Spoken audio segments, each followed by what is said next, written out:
Hello, everybody. Thank you for joining us today on a very important conversation about cultivating empathy in the next generation. I am Kavita Srinivasan, the former editor-in-chief of Cosmopolitan Middle East. I resigned my job to dedicate my life to helping parents and children navigate what is the most important journey, the family, raising your children and raising yourself. I'm currently a parenting coach and doing my master's in holistic psychology. It is my absolute pleasure to introduce to you Hani Soubra, a university lecturer, media and communication expert, and an author. Born in Beirut in 1967, Hani is Lebanese and lives in Dubai. An MBA, he worked for the BBC for 14 years in the capacity of a regional director in charge of the entire MENA region, giving him a deep understanding of both the news and the media industries. Amongst the books that he has written, The 100 Educators highlights his views on education, where he insists that teaching with empathy is the most important. Education is not about getting a job. It is about appreciating others and ensuring all have the right for a better life. With his vast knowledge related to the culture, media, politics, and fundamentalism of the Middle East, Hani Soubra is a sought after speaker at festivals and talks, and we are absolutely honored to have you with us today. Thank you for joining us. Thank you so much, Kavita, and thank for all the organizers who have invited me. I'm really looking forward for our conversation. And indeed, empathy is by far one of the most neglected tendency or attribute that we as humans possess. Unfortunately, little is practiced, and I'm confident that as we go on in the conversation, we will explore more facets and more sides of empathy as a way of living. And before we expand on the conversation, I will begin by saying a great social scientist believed that empathy holds the medicine for the entire universe. So if you would like me, I can start by defining what empathy is and What how is empathy? What and is empathy? absolutely and how it can be used in our day-to-day life. Well, far away from the social scientists and the psychologists and the psychologists, I would like to emphasize that empathy is simply feeling into others. It's feeling into others. Traditionally, it's being defined as putting yourself in somebody else's shoes. Granted, that's absolutely granted. But I would like to add one extra dimension to it, which is the following. After you feel into somebody and after you replace that person in front of you with yourself or your most loved one, mom, dad, kid, whatever, then you act accordingly. So there are two folds of empathy here. The first is feeling into, the second is an actionable item that you need to perform in order to elevate that pain, that pressure from the person that is sitting into you, unconditionally, without any reward. Because at the end of the day, once empathy is practiced, believe it or not, it's not about the person opposite you. It's about you. It's about you as Hani, as Kavita, as X or Y. At the end of the day, it's about defining the meaning of our existence on this planet. There's definitely more to what we go on in our day-to-day lives. Now, the session will progress and we will talk how we are all absorbed and consumed in our day-to-day life. It's called the rat race, to the extent that we are so caved in and so encapsulated in our little selves without even looking outside the balcony to see how is the health, not of the environment, not the birds and trees, but even our own health. Because the rat race is so overwhelming and so consuming that by far the third lung that we the third lung that we possess, which is empathy, is neglected. Now, there are a lot of myths around that, not around empathy, around the no need for empathy, because the general perception is this. You don't need to empathize, you need to survive. Consequently, once you survive, it's about the application of the rule of the jungle. There are two false examples given from the animal kingdom. Number one is about the big fish eating the little fish, and number two is about the wolf. If you are not a wolf, you are going to be consumed by wolves. Now, both are wrong, and there are a lot of examples from the natural world, from the animal kingdom, and from us. as Homo sapiens, as a human beings, to debunk that myth. Let me start, please, by the natural world.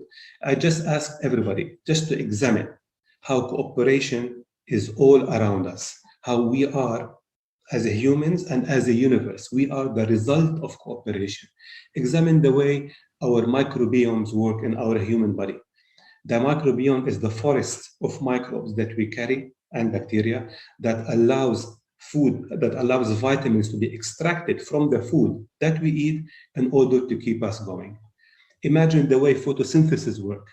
Trees extract light from a source that is 150 million kilometers away in order to add not only beauty and splendor to this universe, but also to add shelter to all in need, in addition to the service they provide to the ecosystem. Imagine the coral reefs, the Amazonia of the oceans and the seas. That's what keep the marine life alive. So if you examine the natural world and how it all functions, everything is in cooperative terms.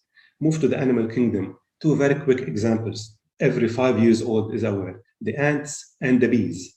They don't survive without cooperation. Move to the human race.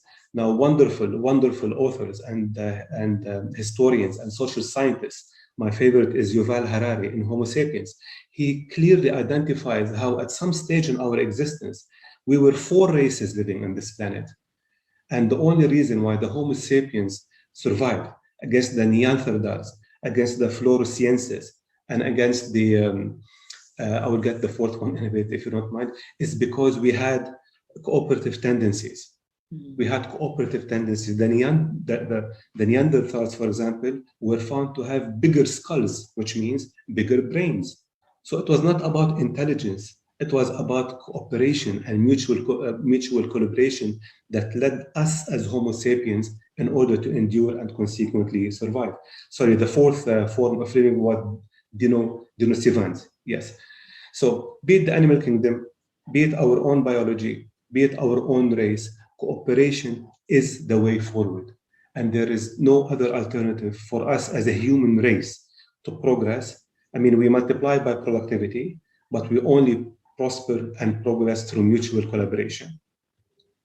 So essentially, what you're saying is that empathy is the foundation of our survival that we've lost track of. Absolutely. Now, in the context of mutual collaboration, where does empathy comes in? So imagine mutual collaboration is a massive net that bind all of us together as a human race. Mm-hmm. Now, on this net, the fruits of our creativity and imagination and collaboration falls, and the net capture these.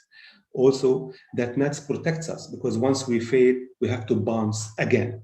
Now, the fabrics or the texture of this net are the strings of empathy that binds us together and that elevate our human standards and make this net more forceful and more powerful. Yes, but what do you say to people who, and believe me, I completely am on your side because I know the neuroscience behind this. But what do you say to parents and to people who, because I truly believe that this starts at home and in schools, the way you speak about it, what do you say to parents who say there's a lot of competition out there in the world? I need to toughen my child up. I need to prepare my child for this world.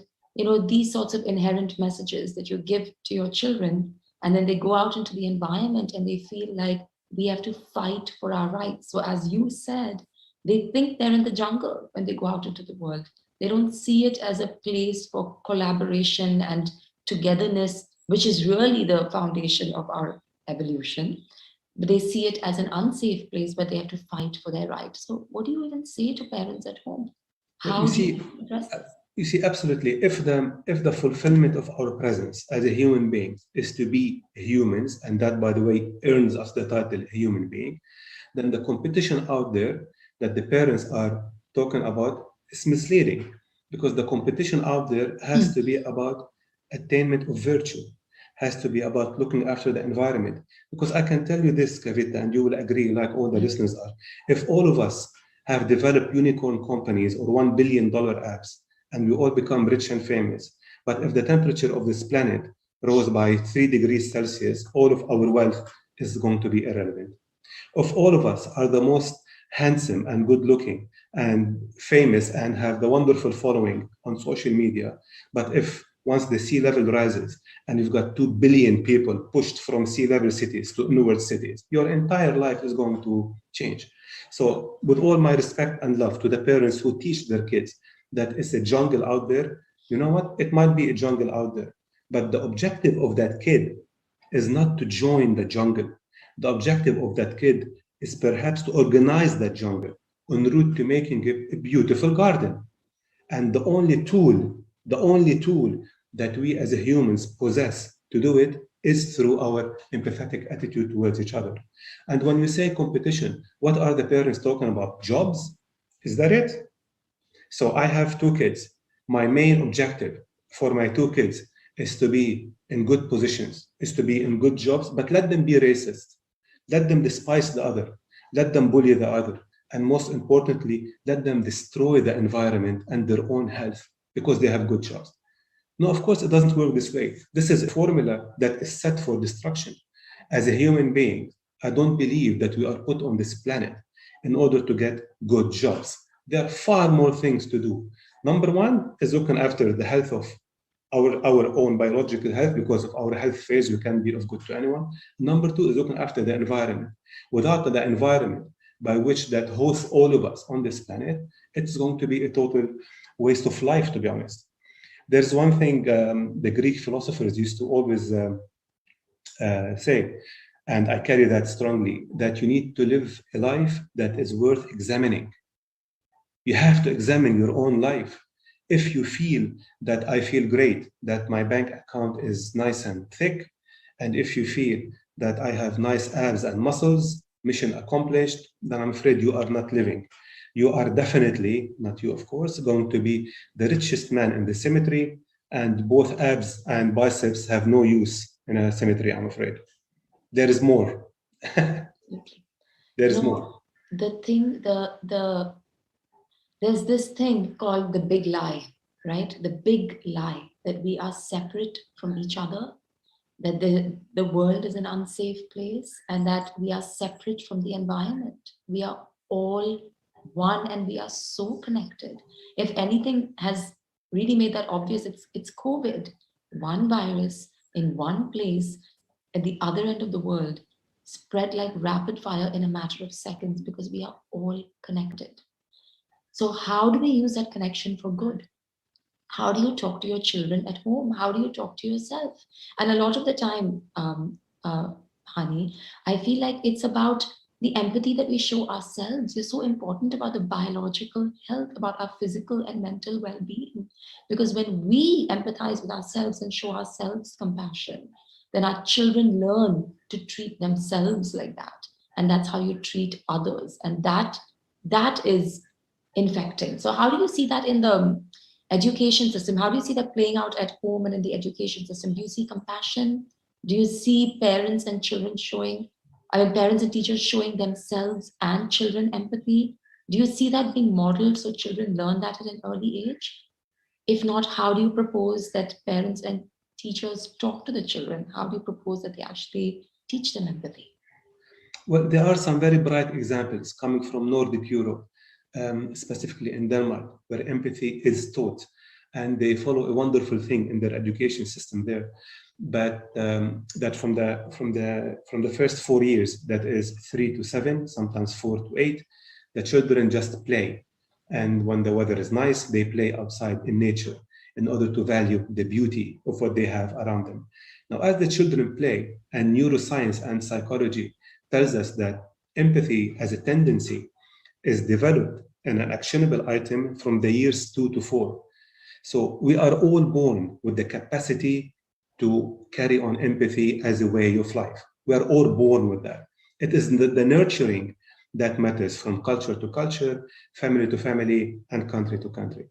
So to answer your question, there are already existing positive signs where the institutionalization of empathy is happening, i.e., it is in the education system. But let me talk more about a topic that is dear to all of us, which is the family part. Everything, the school plays a huge role, of course, but it's the family that is the unit that produces good people or bad people. Other things equal, the human will is in tandem with the upbringing of the parent. So the philosophy of empathy is based on the relationship management. I don't mean that in a corporate sense. By relationship management, I mean there is you living in this world, and there is everything else around you, starting with God the Almighty, ending with that little tree that is at the back of my house over here in Dubai. That is a relationship worth either appreciation or worth destruction. So, a great Austrian and German philosopher called Martin Buber has established the following: the I and thou premise. So, a relationship is managed and defined by one of two premises, either an I and thou, and that's an answer to your question what to teach our kids. Let's teach them that there's a relationship that exists between you and the tree, you and the cat, you and the dog, brother, sister, mom, dad, God, you name it. And that bond is called I and thou.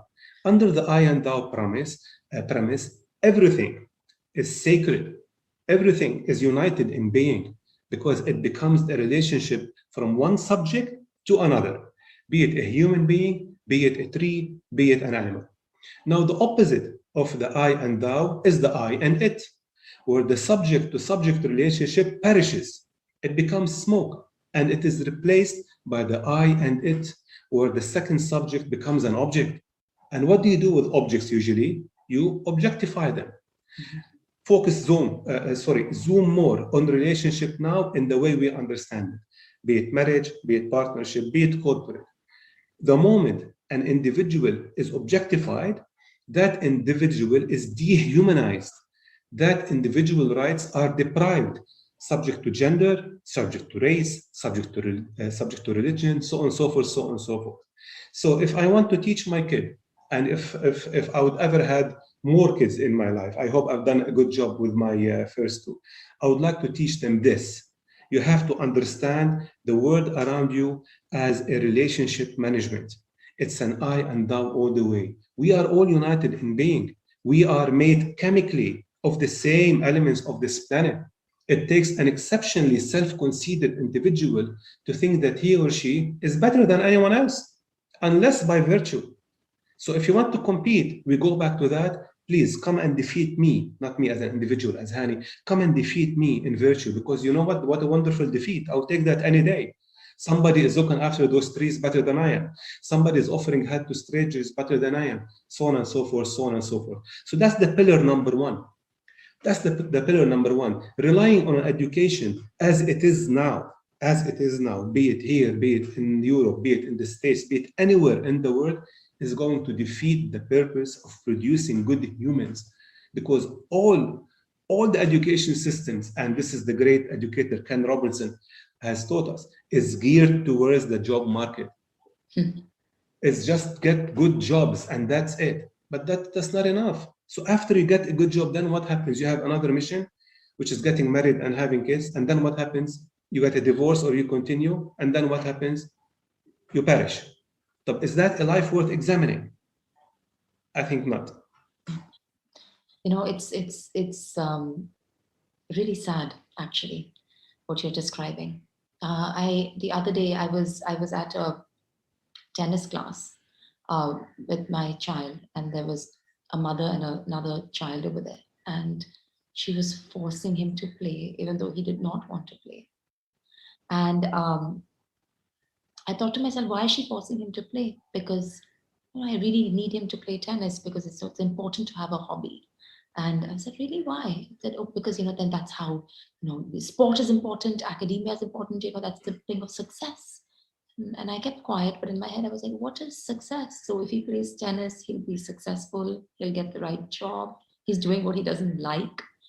And then what if he?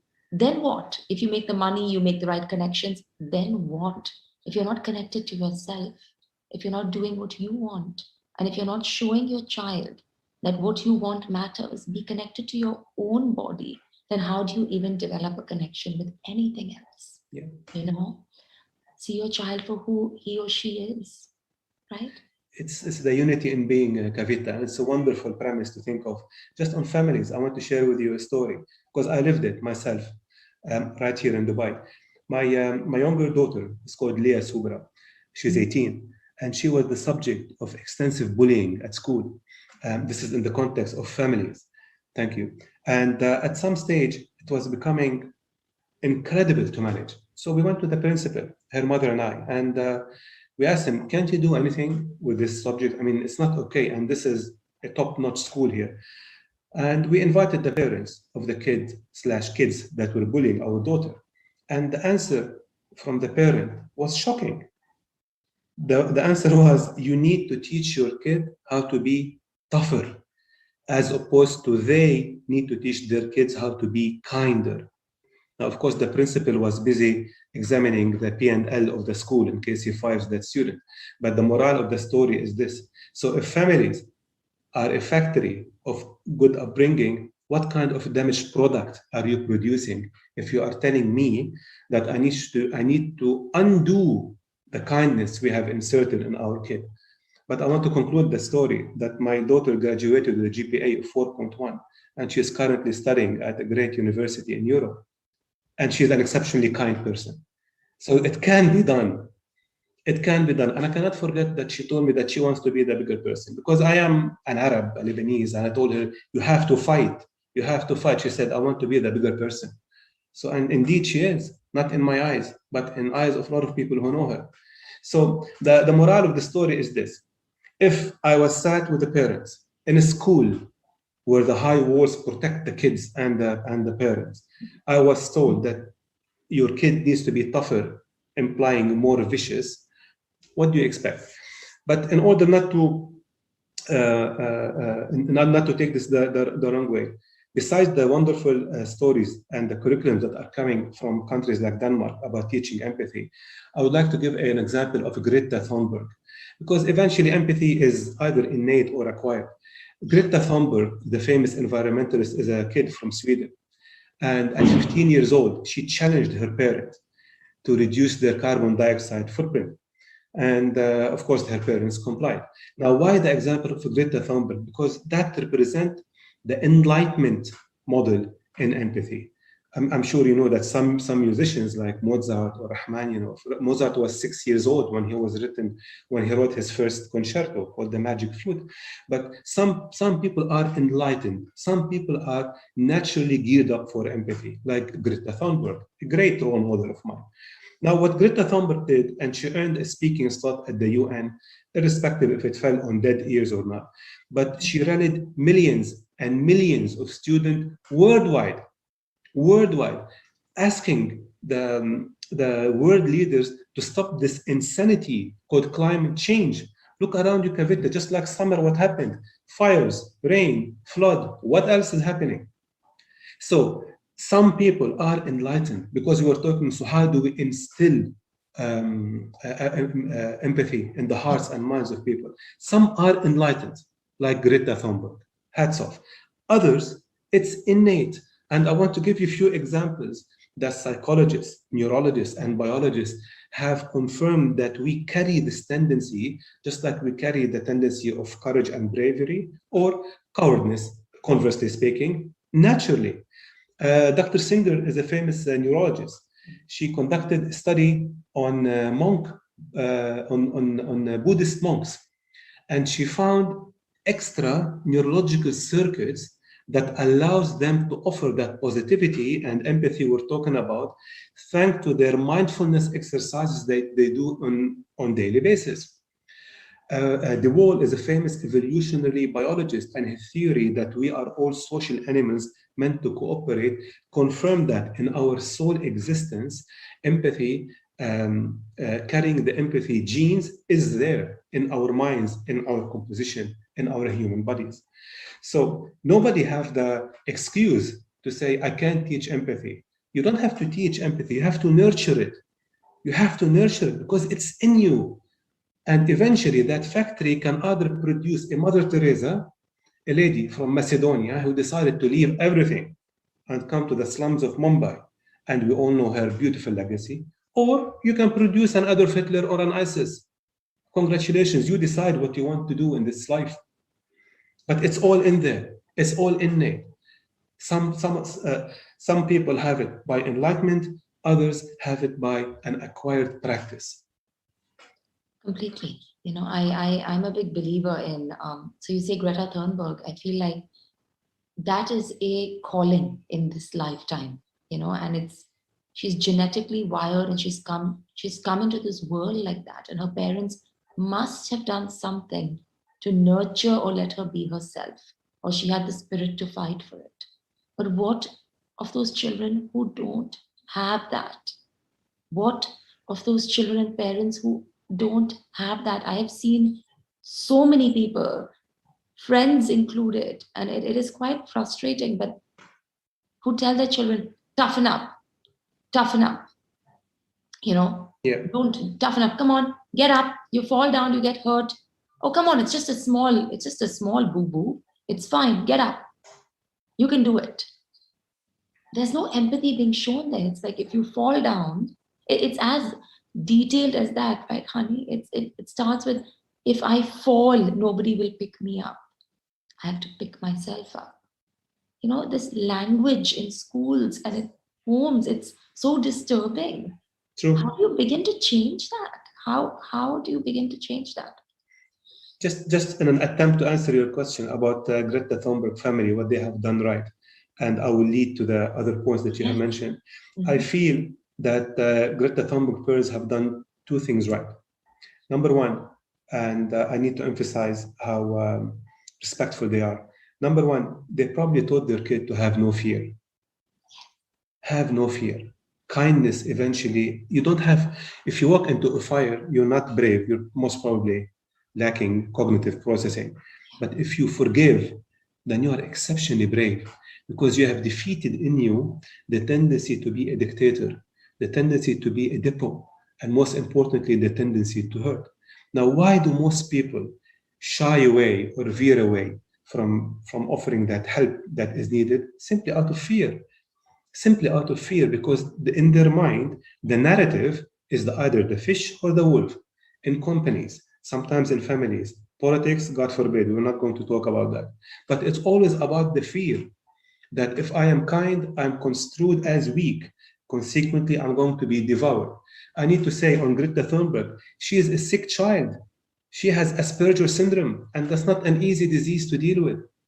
Yet at 15, she carried banners at the gates of the Swedish parliament in Stockholm, demanding to reverse policies on climate change. And she was successful in Sweden, regrettably not globally, because the entire global system has a lot of diseases that's suffering from. So the families, what they can do, they have to remove fear from the hearts of their children when it comes to doing good, because apparently doing good is construed as either naive or weak or even worse, begging for attention. Because you know what they say, you do good because you want good to be done to you. But that's not the case, really. You do good because that's how you want to define yourself in this universe. Now, the absence of compassion or empathy, bear in mind that empathy is stronger than compassion because empathy is always tagged with an action. You gave the example is when you fall. It's truly regrettable because what is happening to an individual that is being observed by another one is going to be the same, more or less. The unity of being. What happens to you will happen to me, but in a different format. If I lose a parent, and God forbid, a dear friend lose a parent, it's the same thing, but it's a different format. That's why the sooner we realize that we are united in beings, if we lose all the trees in the world, we lose. We lose. If we lose all the birds and the pollinators on this world, we all lose major crops and we all suffer and struggle. The unity in being, Kavita, is what prohibits somebody from picking somebody up. And the biggest manifestation of that sense of the unity of being is empathy. Yeah. And I think you hit the nail on the head with fear. You Definitely, know, it's fear. And the second significant trait, it's our negative and innate part of our human nature. You have to remember that we are all switchboards comprised of too many things. We are so complex as a human being. I mean, sometimes you envy the animals because it's straightforward. I'm hungry, I eat, finish. Whereas in the case of a human beings, it is so complex. And at the same moment, we are exceptionally good, we are excessively bad. So a constant lamp that is persistently lit by the fuel of empathy will help us always to direct us towards the ultimate target of giving and kindness en route to becoming a better humans. I'll give you a small example. The same, the same human race have carried a Mother Teresa, as I have mentioned earlier, and have produced the ISIS and the Adolf Hitlers of this world. These are the same when it comes to human nature. But we all know, what we all know is that that nature is a very, very fluid concept. It's a Yeah. very fluid concept. And sometimes we keep forget some major philosophical premises that will help us if we master them. The difference between fate and destiny. Because fate is what is given to me, starting from gravity, ending with God creating me via my parents through a biological process, ending with the oxygen being produced in the air. That is fate. But destiny is what I make out of my life. So indirectly, I control my destiny. I control my Mother Teresa in me, and I control my Adolf Hitler in me. So if you are not aware, and that's the second point we need to teach, we started with the Babur premise, I thou. The second premise we need to teach is that you control your destiny. Unless, unless we perceive the world as if we are, excuse me, a floating nylon bag on the ocean. Because if we are a floating nylon bag in an ocean, then when we are moving in a directionless way, it depends on the external forces of the winds and the wave to push us left, right, north, and south. We control our own destiny. And the third premise I would like to add here, that is my formula to develop that empathy premise, is our human will. Is our human. How do we represent ourselves? Not now forget empathy, park empathy aside. Think anything else you want, be it our personal life, be it our dark side, be it our light side. How do we present our life? Is it a big lie? Or is it a true manifestation of the value system that we believe in? If it's a big lie, then you have a wonderful place, which is called social media. You can do anything there. You Yeah. can even post pictures that don't belong to you and you can say, this is me. If it's a true manifestation of your genuine value system, then this is where you can make a difference. Yeah, absolutely. But I want to delve a little bit more into fear because I think Yes. that's a really important thing. Um, Especially with COVID, this COVID has been such an eye opener in so many ways. People have gone two ways or three ways, right? One is this is a really unsafe world. I want you to be extremely safe and I want to take every precaution so our children are not infected by COVID. Okay. So there is a fear of this virus, which I think is very representative of a fear of the world at large, that we are unsafe out there. Mask yourself, be really protected. I'm not going to send you to school. You have to be very, very protected. There's the other flip side of people who are like, just the only thing to fear is fear. So just go out and do your own thing. And then there's a middle ground where you get vaccinated, and you live your life as normally as possible, but you let your children say there is no fear, you just have to strengthen your body. So COVID, I think, has shown the people who are really scared, who are really not scared, and the people who are a little bit more in the middle. How do you think this is going to impact the future, the fear that a lot of the children have been infected with during this time, and how is that going to impact empathy? I think I agree with you with one thing, that COVID is an eye opener in the sense, probably a negative one, but on the emphasis of the unity of being. Eventually, it took one virus that is hardly microscopic to paralyze an entire planet. Yeah. And second thing that COVID has shown us is the need to cooperate. Now, irrespective where it came from, that doesn't matter. That's not the place for it. But whether we like it or not, if we do not cooperate in combating this virus, then it's going to be a total loss for all. And I want to say something here. Just examine the absence of empathy in the global system, the Mhm. way the world works.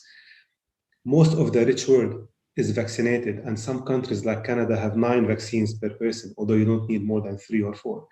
All of Africa and part of Asia are not vaccinated. Now, maybe this is the opportunity to practice what people like Greta Thunberg are preaching. Think global, think universal, and send those vaccines to the other. And I am speaking here in a very clean and neat forum. I hope our voices will reach out. All what COVAX need, which is the platform that is distributing vaccines equitably, is less than $4 billion in order to vaccinate 95% of all of Africa and Asia. That's still not happening. This is the absence of empathy on a national level, on a global level. To your point about how it will impact the kids, I am confident.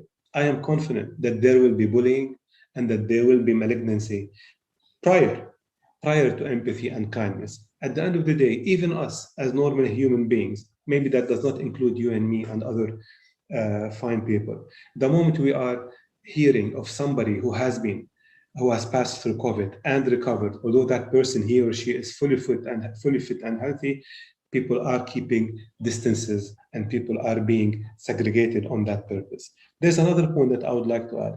So, what do you do with the people who are not going to take the vaccines? What do you do with the people who, for health reasons, cannot take the vaccines? Do you shun them out? So, did we add another layer of complexity to our society, gender, race, religion, and now we're going to segregate also on the basis of that? These are problems that require solutions, and unfortunately, there is no immediate solution to that, but it's definitely an outcome of what you were saying, Kavita. This will be a problem in the immediate or in the near future. With regards to kids segregating against others, I am confident it's going to happen. We have been combating and talking racism for the last, 50, 60 years, since World War II finished, 1945, say, and the new order was born, mid 50s. So far, 65 years later, it's still there. Racism is still there. Maybe it's not institutional. So in the USA, a black president can be elected, period. Congratulations. Twice Barack Obama was elected. So it took us 60 years, and we are still talking about racism.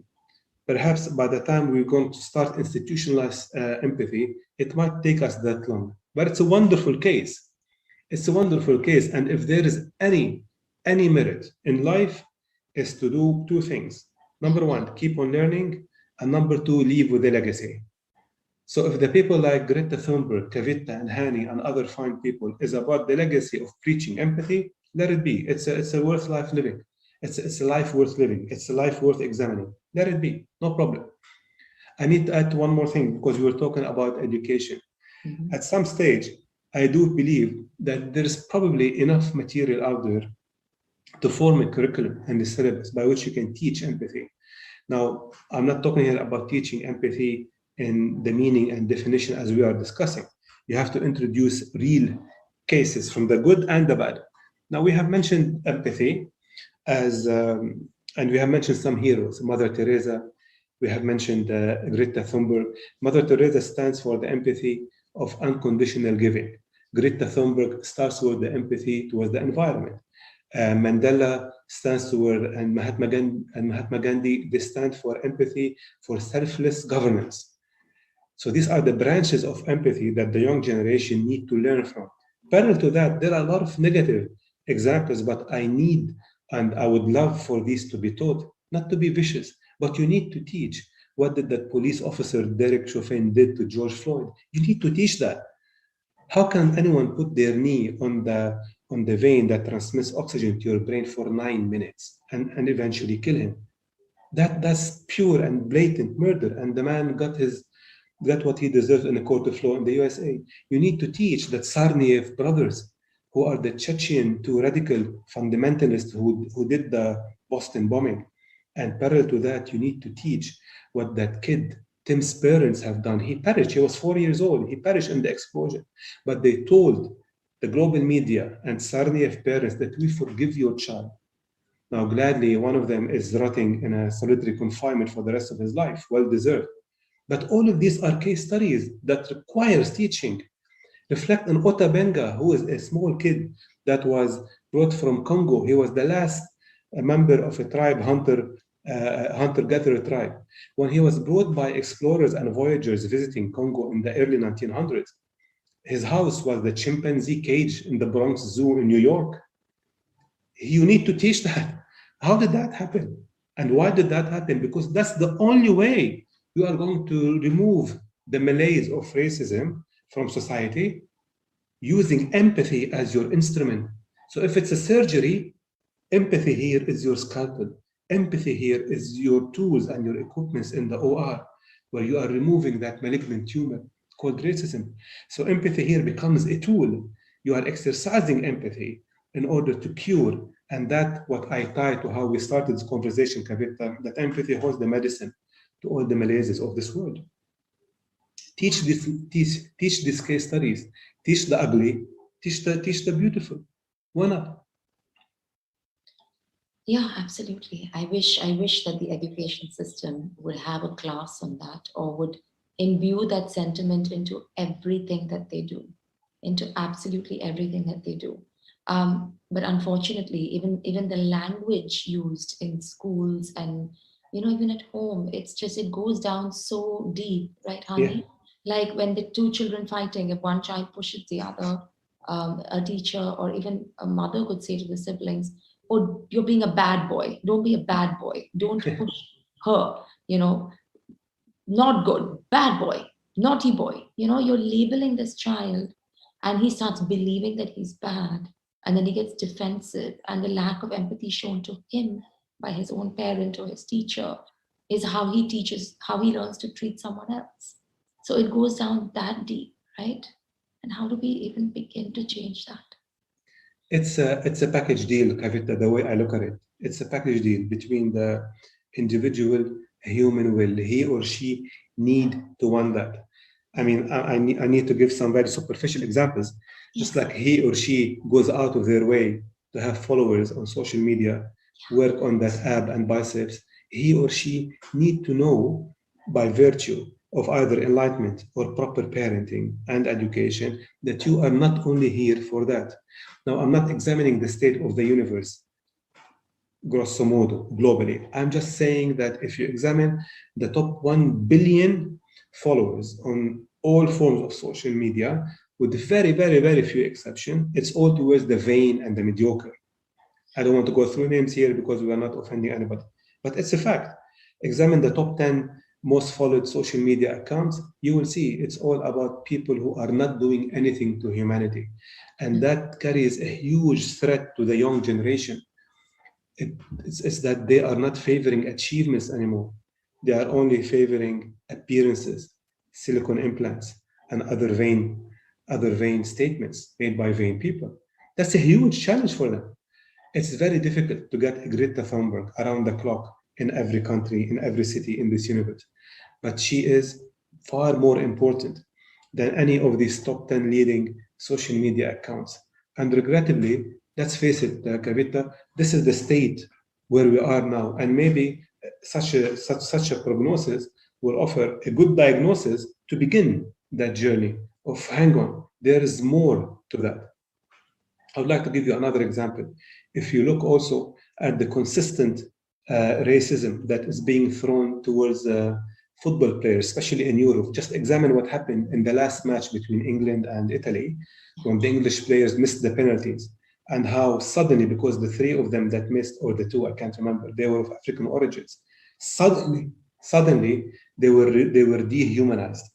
That's the second challenge. Remember, the first one is how to become more relevant to their societies by following achievements and not following vanity. The second is this: how do you stop dehumanizing the others?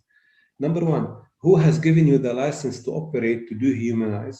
If you are white or black, Asian or European, Muslim, Hindu, or Christian, who has given you that license? It does not exist in any moral code of conduct.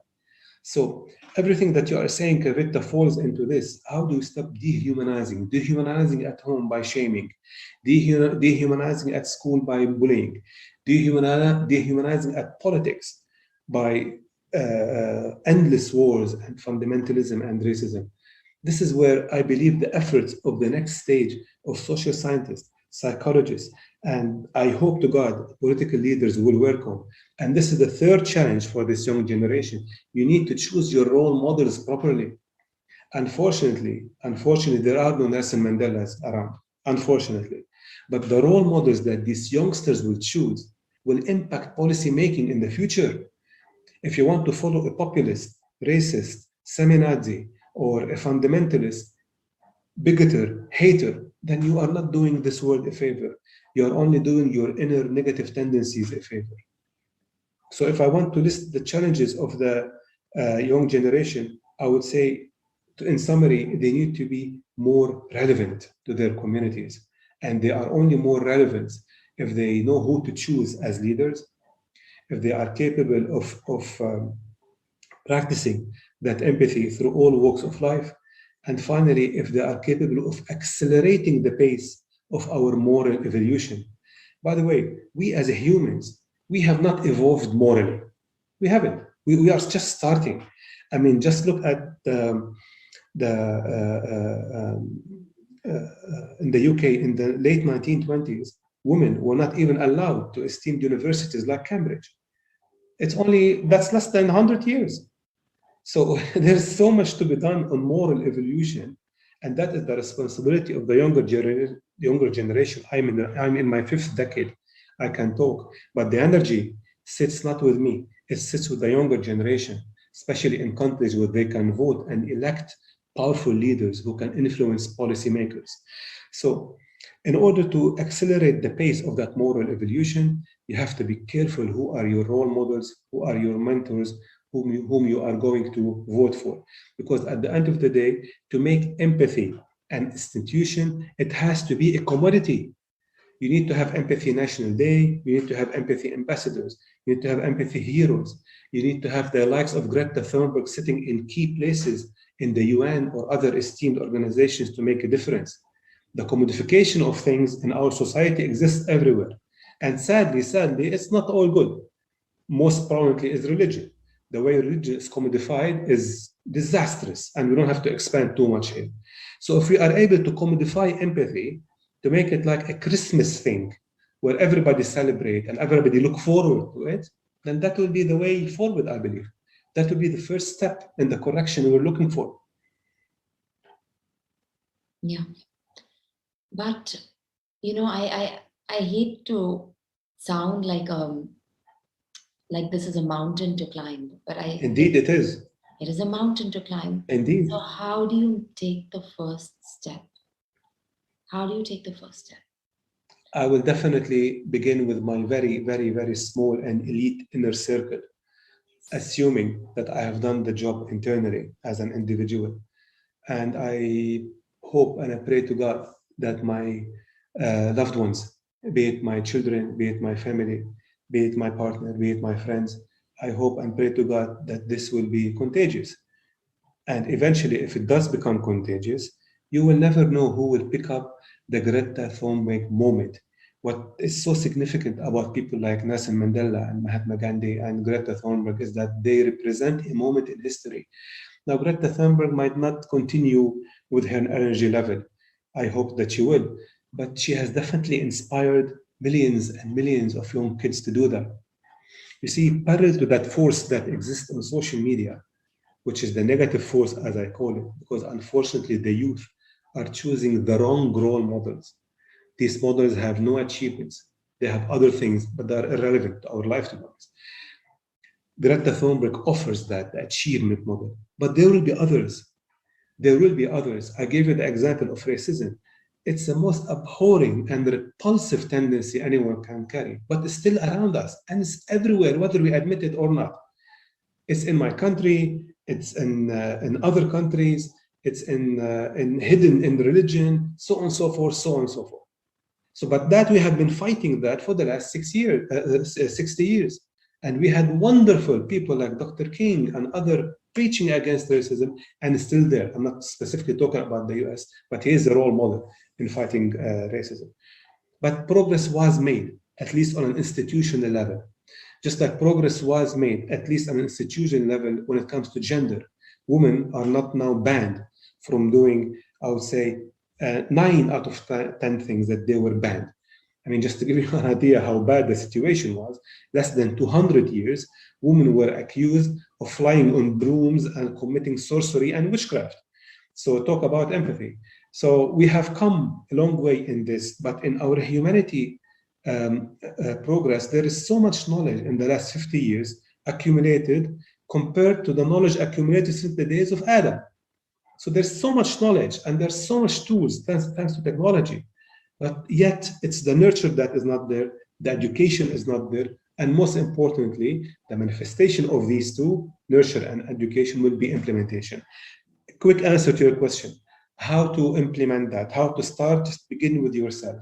people who carry People who carry the mass audiences on social media, I'm not one of them, propagate that message. Don't propagate vain things. Don't propagate vain things. And finally, make sure that it is contagious. Make sure that's a topical conversation besides iPhone features and beside other stuff that are out there. Make sure it's a topical conversation, because when you start, we learn a lot by learning and imitation. When it's out there as a topical conversation, and by the way, there are some groups advocating that, then you represent a platform. I asked my other daughter, Dala, who's 22, I told her, what do you think your generation need in order to produce more Greta Thunberg? She said, we need a platform. Because once you have a platform, you start clubbing the like-minded people. And from there, leadership will ensue. And from there, an institution will start forming. That's the way forward, as I see it. Yeah. I mean, it's a lot of work, A and lot of work. it's a lot of But work. Kavita, it's a beautiful task. Of It's course. by far the biggest and the most honorable task to live for. I mean, fighting for your country is very honorable, but Yeah. also fighting for that against your own wicked self. That's a wonderful, wonderful task. Yeah, absolutely. And the way forward is, I feel, just to ask a simple question: are you happy with where the world is today? The way It's the just world is a question. today, Yeah, I mean, just ask yourself: are you happy with the way the world is today, or do you envision a better world? And I think across the board, people will. How can we be happy with the way the world is today when there is war, there is famine, there are children being thrown across walls, there's death, there's forests being set on fire, there's climate change, there's deep unhappiness because we've disconnected ourselves with nature, um, from nature. I mean, there isn't. We are not happy with the way the world is today. So something needs to change. The desire to change needs to be inculcated in people. The desire to move forward before it's too definitely. late, needs to be inculcated. And I don't think, like, I'll give you an example. You're so right that even at the media outlets give, I think, more time in 2 days to Elon Musk and Richard Branson's trip to space than they did on climate change for the full year. There was Definitely. more airtime given to them going to space. Um, I'm sorry, Jeff Bezos, not Jeff Bezos and Richard Branson going to space, than to climate change in the entire year. So, True. why are they even being allowed to go to space? Why can't those billions be put towards better means? Why who is making those decisions? Why is this? So you see, it's so granular, and then we Definitely. all stick to the TV, glued to the TV, saying, oh my god, they went to space, they went to space. You see, honestly, what you're saying is so correct and accurate. It all goes back, and I would like to tie it to the relationship management we have started this conversation. Yeah, I, thou, I, it. We are it when it comes to watching Bezos and Branson going to space or to Neptune or yeah, whatever. We are it, but we should be thou because of the unity in being. I can be bothered, to be honest, who goes to Neptune or to Pluto. But I am bothered if I know that the temperature is going to rise by 5 degrees or drop by 3 degrees, because our entire life will change. But on the point of asking the right questions, which you said about the state of the universe, am I happy? Am I looking forward? That's a very important point, because you see, only when you start asking yourself the right questions, you become a better individual, starting with the food you consume, ending with the amount of exercise you do or not, ending with the way you speak to people or not. However, you cannot possibly, I'm speaking here to the younger generation, ask yourself the right questions if you have not defined yourself in society in a meaningful way. This is what we were talking about. The young generation, big challenge now is to be relevant, because I feel most of them are an accessory to life. Accessory, a nice little earring here, facial there, so on and so forth. But it's only when you are a necessity to your community, then you are capable of not only asking the right questions, but probably answering them. Probably answering them. And then we move to the second stage. Look, I speak to my daughters, I speak to their generation, be it at the university or outside. There's so much enlightenment. There's so much knowledge. Maybe one of this generation will find the cure for cancer. Maybe.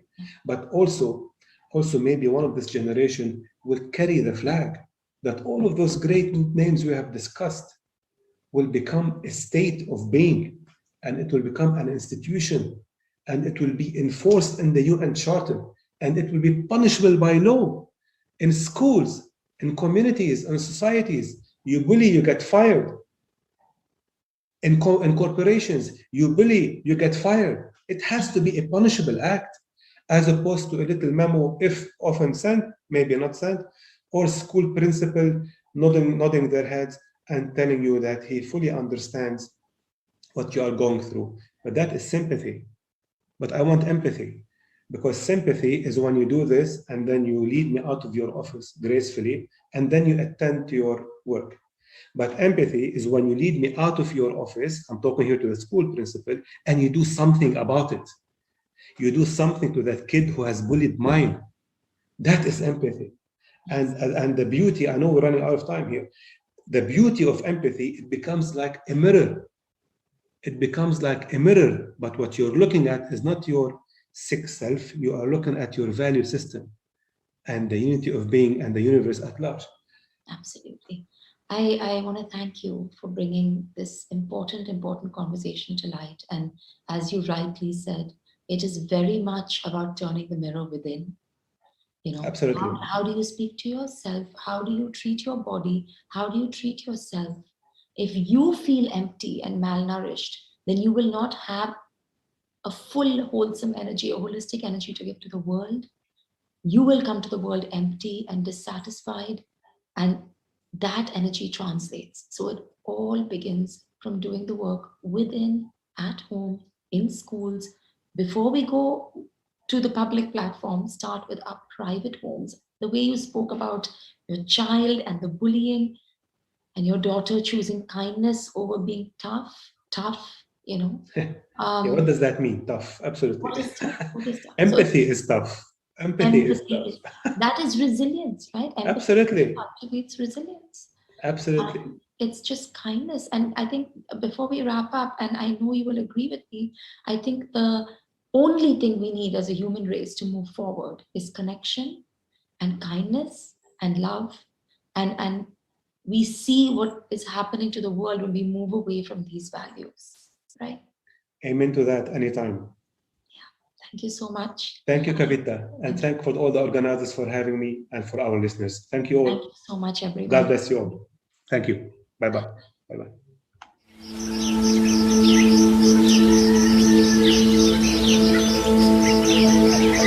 हर सुबह शाम मैं तुमसे मिलता हूँ। इस मसरूफ जिंदगी में तुमसे मिलने के बहाने फुर्सत के 2 पल ढूंढता हूँ। इस फुर्सत में मैं खुद से मिलता हूँ। इसीलिए कहता हूँ, मेरी चाय तुम सिर्फ चाय नहीं है, तुम चाहत हो। तुम नींद के खिलाफ होती हम सब की बगावत हो।